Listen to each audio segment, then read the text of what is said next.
Baik, Assalamualaikum warahmatullahi wabarakatuh. Di sini kami dari kelompok 16 akan menjelaskan tentang perbandingan kawasan-kawasan di Eropa Barat, yaitu negara Austria, Belgia, Swiss versus dengan Indonesia. Baik, di sini saya akan membahas negara Austria. Austria adalah sebuah negara Republik Federal yang terletak di Eropa Tengah. Sistem pemerintahan yang dianut oleh negara Austria ini adalah Republik Federal Parlementer.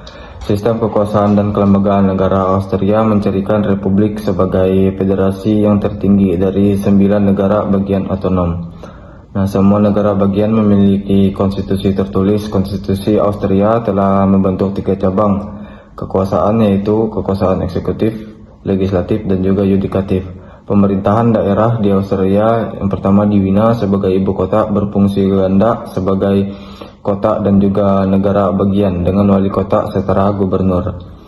Nah, dari budaya Austria memiliki pengaruh sejarah dan modern, termasuk sejarah interaksi utama antara bangsa Celtic, Romawi, Slavia, dan juga Jerman.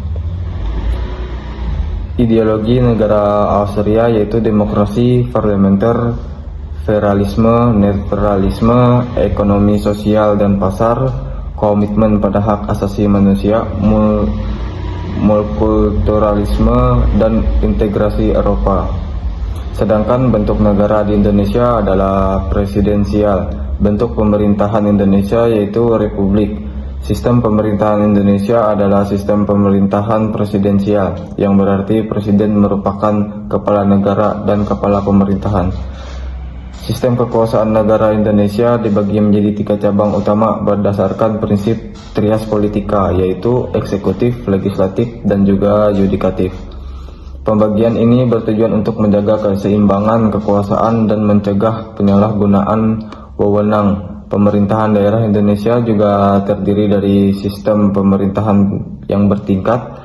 Tingkat pertama ada provinsi, kabupaten atau kota, serta kecamatan dan juga desa.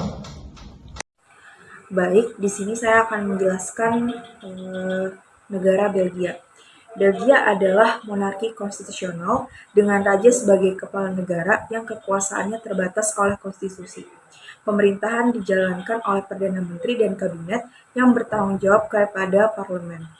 Sistem pemerintahan federal di Belgia mencakup parlemen bikameral dengan Dewan Perwakilan dan Senat.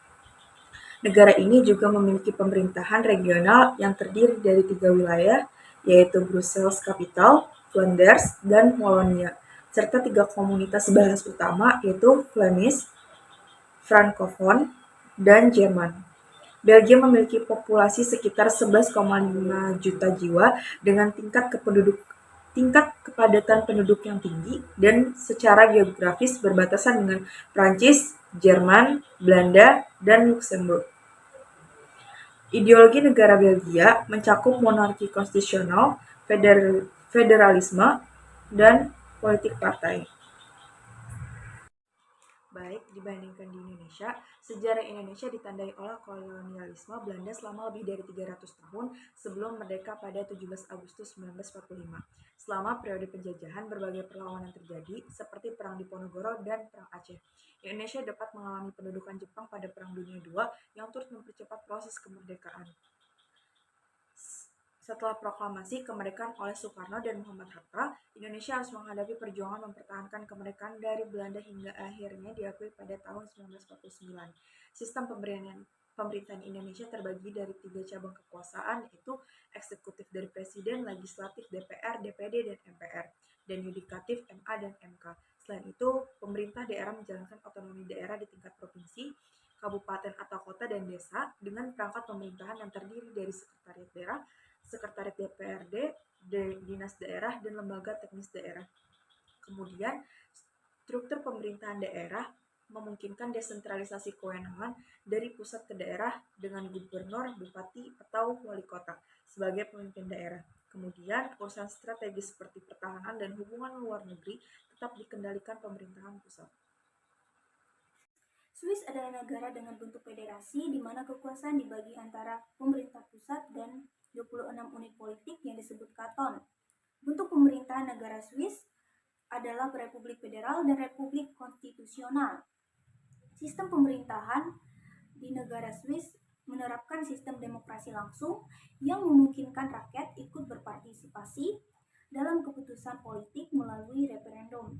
Sistem kekuasaan negara Swiss adalah majelis federal yang terbagi menjadi dua bagian dewan, yaitu bagian negara dan dewan nasional. Kelembagaan di negara Swiss terbagi menjadi tiga, yaitu eksekutif, legislatif, dan yudikatif. Sistem pemerintah daerah di negara Swiss terbagi menjadi dua, yaitu kantons, merupakan pemerintahan lokal, dan pemerintah federal merupakan pemerintahan di tingkat nasional. Jumlah penduduk negara Swiss mencapai 8,9 juta jiwa. Geografis negara Swiss terletak di Eropa Tengah. Kultur negara Swiss sangat beragam dan menakjubkan. Festival dan tradisi sangat beragam, seperti karnaval yang dirayakan di berbagai kota. Kultur negara Swiss memiliki 4 bahasa, yaitu Jerman, Prancis, Italia, dan Romance. Ideologi negara Swiss terbagi menjadi 3, yaitu netralitas, federalisme, dan demokrasi langsung.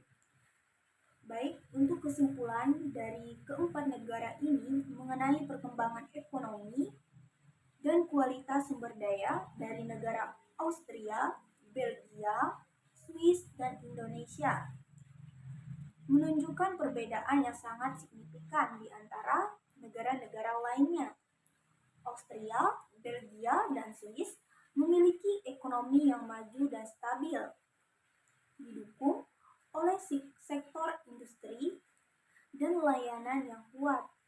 Kualitas sumber daya manusia di ketiga negara ini sangat tinggi berkat sistem pendidikan yang baik dan inovasi yang berkelanjutan.